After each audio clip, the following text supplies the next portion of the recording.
Hello बच्चों, welcome back to CUET बायडा 247। मैं हूं आयुषी मैम और आपके आखिरी दिनों का सोल्यूशन लेकर मैं हमेशा आपके लोगों के लिए हाजिर रहती हूं। अब यहाँ पे बात है मॉक टेस्ट की, और मॉक टेस्ट करने हैं बहुत ज़्यादा ज़रूरी, लेकिन सही तरीके से करना बहुत इंपॉर्टेंट है, क्योंकि मॉक टेस्ट के दो काम होते हैं, कॉन्फिडेंस देना और टेंशन देना।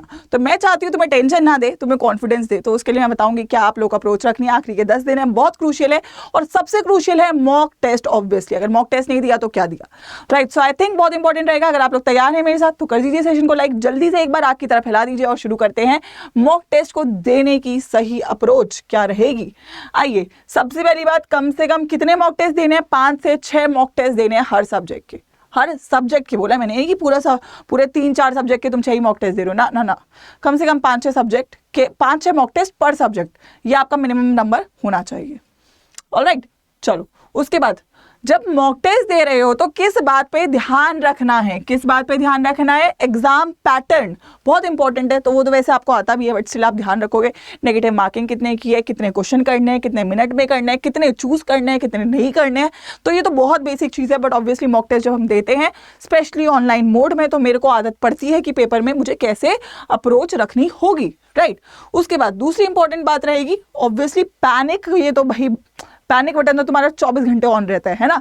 तो ये सीखना है, पैनिक नहीं करना है। तो मॉक टेस्ट को ऐसे दो जैसे असली पेपर दे रहे हो, ताकि पहले ही उस सिचुएशन के लिए इतना प्रिपेयर्ड हो जाओ कि तब आपको डर ना लगे, ठीक है। उसके बाद अगर मैं बात करूं lastly, learn how to maintain speed, बहुत इंपॉर्टेंट है। मॉक टेस्ट देने से क्या फायदा होता है? पहला, आपको पैटर्न समझ में आता है, आपको ये समझ में आता है पैनिक नहीं करना है, क्योंकि एग्जाम से पहले आपको एक्सपीरियंस होता है एग्जाम का। और तीसरी बात, आपको एक स्पीड मैनेजमेंट, बहुत इंपॉर्टेंट बात आप सीखते हो।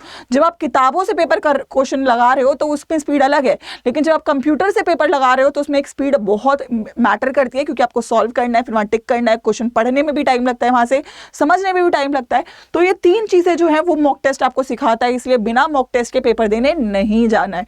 मॉक टेस्ट देना ही देना है, ठीक है। ऑलराइट, उसके बाद चलिए तो बढ़ते हैं आगे और बात करते हैं कि मिस्टेक क्या अवॉइड करनी है। सबसे पहली बात, जो आप शुरुआत के 3-4 मॉक दोगे ना, उसमें फोकस करो। क्वेश्चंस जो अटेम्प्ट कर रहे हो उनको आप एक एक्यूरेसी के साथ करो। देखो, जो मैं आपको बोल रही थी, मैंने आपको लास्ट वीडियो में भी बताया था कि मॉक टेस्ट करने से पहले रिवीजन जरूरी है।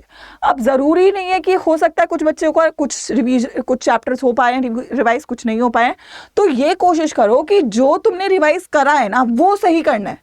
कभी कभी हम क्या करते हैं, पूरा पेपर अटेम्प्ट करने के चक्कर में जो आता है वो भी गलत करके आते हैं। और अभी ये पेपर नहीं है, ये मॉक है। तो अभी आपको पहले तो ये सीखना है कि कॉन्फिडेंस कब आएगा, जब क्वेश्चन सही होंगे, और वो तब सही होंगे जब आप थोड़ा फोकस करके क्वेश्चन दोगे। अब मैं सच्ची में बोल रही हूँ कि स्टार्टिंग के 3-4 जो मॉक है ना, उसमें आप हो सकता है कि 40 में से 20 क्वेश्चन फोकस करो, बट 20 में से कम 18 सही करो। बजाय कि आप 40 कर रहे हो और 40 में से 15 क्वेश्चन सही कर रहे हो, कोई फायदा नहीं है उस मॉक का। वो आपको ऑलरेडी और टेंशन ही देने वाला है।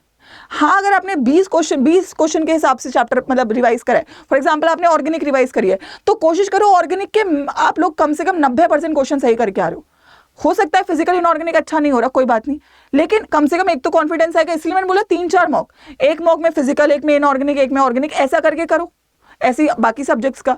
तो प्लीज फोकस, स्टार्टिंग के 3-4 मॉक्स आपके एक्यूरेसी पे होने चाहिए। इट शुड वर्क ऑन की जो पढ़ा है वो कम से कम सही करके आ रहा हूं, रादर देन मैं केवल एक फॉर्मेलिटी के लिए मॉक नहीं देना है हमें, ठीक है। हमें सीखना है उस मॉक से, हमें उसे अपना पॉजिटिव एस्पेक्ट देना पड़ेगा, ठीक है। दूसरी इंपॉर्टेंट बात, जो अगले 2 मॉक होंगे, अब इसमें आपको स्पीड बनानी है। अब यहां तक ना आपको थोड़ा कॉन्फिडेंस आ जाएगा, जब आपके क्वेश्चन सही होने लगेंगे ना तो आपको कॉन्फिडेंस आएगा। फिर आप स्पीड पे काम करो, फिर आप करो काम कि मैं अब 40 क्वेश्चन में मैं 40 के 40 करूंगा, है ना। उसके बाद you work on your speed, कि स्पीड वैसे मुझे लगता है हो जाएगी। अपार्ट फ्रॉम मैथ्स में थोड़ा टाइम लगता है कैलकुलेशन में, बाकी सारे सब्जेक्ट्स में इतना कैलकुलेशन वाला नहीं है, तो आपके लिए इनफ टाइम है। साइंस में पर्टिकुलरली 60 मिनट है, 40 क्वेश्चन है, बहुत आराम से हो जाएंगे, टेंशन की बात है नहीं। लेकिन हाँ, पहला पार्ट अगर नहीं करा और सीधा दूसरे पे आ गए ना, तो कॉन्फिडेंस की जगह वो आपको ना डराएगा ही। तो मैं चाहती हूँ आप डरो ना मॉक से, आप उसको अपना स्ट्रेंथ बनाओ। तो पहले फर्स्ट पार्ट अटेम्प्ट करो, पे फोकस करो, और फिर सेकंड पार्ट पे काम करो। उसके बाद फिर लास्ट के जो मॉक्स हो उनमें नेगेटिव मार्किंग पे काम करना है, ठीक है। स्पीड बन गई है, कॉन्फिडेंस आ गया, फिर नेगेटिव मार्किंग। ये नहीं कि सीधा नेगेटिव मार्किंग पे ही काम करने लग गए हो, पहले वाली काम तो करने पड़ेंगे ना, फिर ही तो मैं अपनी एफिशिएंसी पे काम करूंगा। अगर मेरे पास क्वेश्चन ही सही नहीं हो रहे तो तुम नेगेटिव बचा के भी क्या ही कर लोगे, समझ रहे हो?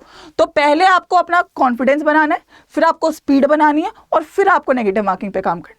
ये सीक्वेंस रहेगा। कैसे इसको करना है वैसे मैं आपको बैचेस में बताऊंगी। हम जो अभी आपका लास्ट बैच चलेगा उसमें हम मॉक टेस्ट करेंगे, उसमें हम सीखेंगे पेपर को अटेम्प्ट कैसे करना है।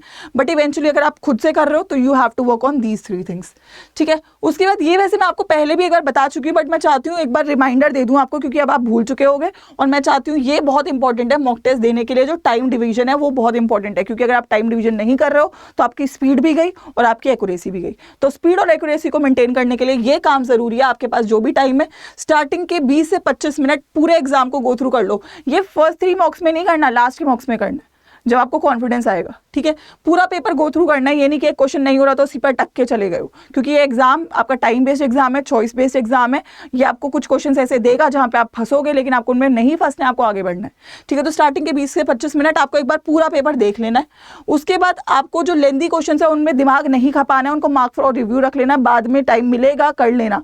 अभी ईगो पे लेके क्वेश्चन का कुछ नहीं जाएगा, तुम्हारा नंबर जाएगा, तो ईगो पे नहीं लेना है क्वेश्चन को, ठीक है। उसके बाद डू नॉट, वही मैं बोल रही हूँ, do not stick on one question. ये नहीं कि एक क्वेश्चन आ गया तो भाई आज तो मैम इस क्वेश्चन को निकाल के ही रहूंगा, उससे तुम्हें सीट नहीं मिलेगी, एडमिशन नहीं मिलेगा। एडमिशन मिलेगा ओवरऑल पेपर में तुम्हारी क्या परफॉर्मेंस है। एक क्वेश्चन नहीं हुआ कोई बात नहीं, टेंशन नहीं लेने का, शांत रहने का, ठीक है। उसके बाद अगर मैं बात करूं, उसके बाद अगले 10 मिनट, फिर जो ये 20 से 25 मिनट है ना, यहाँ पे तुम्हारे काफी क्वेश्चंस हो चुके होंगे। फिर जो मार्क फॉर रिव्यू वाले क्वेश्चन है, फिर अगले 10 मिनट में उनको अटेम्प्ट करना है। और लास्टली नेक्स्ट 10 मिनट में अब आपका टाइम बढ़ चुका है, राइट। ये तो यहाँ पे आपका 10 से 20 मिनट की विंडो मिल जाएगी, डिपेंड करता है आपका सब्जेक्ट कौन सा है। अगर आपका साइंस का सब्जेक्ट है तो आपको एक्स्ट्रा मिनट यहाँ पे और मिल जाएंगे। लास्ट के 10 मिनट में आपने जो अटेम्प्ट करा है उनको डेफिनेटली चेक करना है, क्योंकि बहुत गलतियां होती है। आपने जो क्वेश्चन अटेम्प्ट करे हैं उसमें भी आप लोगों ने कुछ ना कुछ सिली मिस्टेक करी होंगी, तो उनको डेफिनेटली एक बार और चेक करना है। और जो फिर भी क्वेश्चन बच गए हैं, अगर टाइम बचता है तो उनको एक बार देख लेना है कि क्या पता मैं इसको कर लूँ। लेकिन ये नहीं कि आखिरी के क्वेश्चन को पहले ही 20-25 मिनट में टाइम दे रहा हूँ, नहीं। पहले वो कर लेना जो आता है, फिर वो कर लेना जो आ सकता है, और फिर लास्ट में वो करना है जो नहीं आता है। तुक्का भी मारना है तो वहां पे देखेंगे, हो सकता है तुक्का मारने की जरूरत ही ना पड़े, आपके ऑलरेडी 40 क्वेश्चन हो जाए, ठीक है। तो ये बहुत इंपॉर्टेंट रहेगा। चॉइस बेस्ड क्वेश्चन के लिए अगर मैं बात करूं तो चॉइस बेस्ड क्वेश्चन है तो वही मैं बोल रही हूँ कि आपको 50 में से 40 करना है। तो हो सकता है कि आपको कुछ क्वेश्चन करने ही ना पड़े जो आप लोग को आते नहीं है, ठीक है। तो ये बहुत इंपॉर्टेंट रहेगा। तो सिलेक्शन ऑफ क्वेश्चन, वही मैं बोल रही हूँ, बहुत इंपॉर्टेंट है। Be mindful, do not gate trapped in the trap of the examiner. वो चाहता है कि आप क्वेश्चंस में फंसो, क्योंकि उसको आपका कंपटीशन आउट करना है। उसको पता है नेगेटिव मार्किंग जितना बच्चे की आएगी उतना कंपटीशन आउट होगा। तो आपको पहले गो थ्रू करना है पूरे पेपर से, फिर गो थ्रू करना है मार्क फॉर रिव्यू पे, फिर गो थ्रू करना है उन क्वेश्चन पे जो आपको बिल्कुल नहीं आते हैं। जरूरत नहीं है कि इनको करना ही करना है। अगर आपका ऊपर से काम चल रहा है तो आपको नीचे आना ही नहीं है, आपको तुक्का नहीं मारना है, ठीक है। तो ये रहेगा आपको। लास्टली बस मैं यही बोलूंगी, ये आप प्लीज फॉलो कर लीजिए। अगर आप ये फॉलो करते हैं तो आप लोग को जो रिजल्ट है बेटा वो डेफिनेटली मिलेगा। और मैं चाहती हूँ मॉक टेस्ट बहुत ही क्रूशियल पार्ट है आपकी प्रिपरेशन का। मॉक टेस्ट में कोई भी गलती आप लोग को नहीं करनी है, प्लीज इसको फॉलो करिएगा। और मुझे सच में कमेंट करके बताइएगा कि क्या आप लोग इसको फॉलो कर रहे हो और क्या आपके जो इंप्रूवमेंट है रिजल्ट में वो यहाँ से बन रही है या नहीं। और मुझे पता है बन रही होगी, ठीक है। लास्टली मैं बस ये बोलूँगी कि आप लोगों का जो फाइनल बैच है वो शुरू हो रहा है कब से। The batch is starting from, अगर आपको जैसे ये सब चीज़ों में दिक्कत है तो हम मॉक टेस्ट करेंगे। अभी जो लास्ट बैच है आपका उसमें मॉक टेस्ट की अप्रोच सीखेंगे, ठीक है। हम लोग रिवीजन करेंगे, ठीक है। ये सब कुछ हम लोग करेंगे। जो आपका फाइनल बैच जो है CUT का अल्टीमेट बैच, ठीक है। अल्टीमेट बैच जो आपका स्टार्ट हो रहा है कब से, 12 मई से आपका बैच स्टार्ट हो रहा है। तो ये फाइनल बैच है, दिन बहुत कम बच रहे हैं, तो आपको मेक श्योर करना है आप इसे कर रहे हैं। ये बैच इनरोल करते वक्त this is the code that you people can apply Wi-Fi 13 for maximum discount, ठीक है बच्चों। और ये इस वाले कोड से आपको हर एक सेल पे भी मैक्सिमम डिस्काउंट मिल जाएगा, ठीक है। तो इनरोल करना कैसे एक बार मैं आपको बता देती हूँ। आप लोग अड्डा 247 पे जाइएगा, ठीक है। यहाँ पे ऑल कोर्सेज पे चले जाइएगा। यहाँ पे आपको अंडरग्रेड एंट्रेंस मिलेगा, CUT मिलेगा, साइंस आर्ट्स कॉमर्स जो भी स्ट्रीम है उसको सिलेक्ट कर लेना। और फिर आप थोड़ा सा व्यू ऑल पे चले जाना, ठीक है। यहाँ पे आप व्यू ऑल पे चले जाना। जैसे ही आप व्यू ऑल पे जाओगे, यहाँ पे थोड़ा सा नीचे जाओगे तो यहाँ पे आपका है दैट इज CUET का अल्टीमेट साइंस क्वेश्चन सीरीज, ठीक है। साइंस का होगा, ऐसे कॉमर्स का होगा। इसमें मॉक टेस्ट रहेंगे और उन मॉक टेस्ट को हम यहाँ पे साथ में सॉल्व करेंगे। यहाँ पे रिवीजन रहेगा, यहाँ पे आपके क्वेश्चन बैंक्स रहेंगे, मोस्ट इंपॉर्टेंट आपके शॉर्ट नोट्स रहेंगे। तो सब कुछ यहाँ पे मिल जाएगा, बस आपको पढ़ना पड़ेगा इस बैच में आके। आखिरी के दिन है, you can go for it, ठीक है। बाकी मेरे पास निचोड़ है आपके पास रिवीजन के लिए बैच में जब इनरोल करोगे। So this is the code that you people can apply for बच्चों मैक्सिमम डिस्काउंट, ठीक है। तो ये रहेगा आपका फाइनल बैच। और 12 मई है इसकी डेट।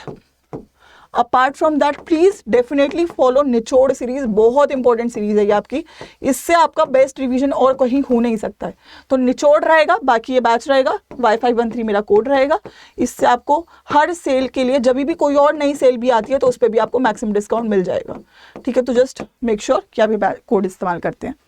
ठीक है बच्चे, चलिए तो फॉलो करिएगा प्लीज इंस्ट्रक्शंस को। मॉक टेस्ट बहुत इंपॉर्टेंट है, सही तरीके से दीजिएगा, क्योंकि अगर मैं मॉक टेस्ट में थोड़ी सी भी गड़बड़ करता हूँ ना तो वो फायदे की जगह मेरे को नुकसान दे देता है, मुझे को स्ट्रेस दे देता है। तो स्ट्रेस नहीं लेना है, बढ़िया से प्यार से आराम से तैयारी करनी है, सब कुछ हो जाएगा, बस मेहनत करनी है। ठीक है भाई, go for it and all the best.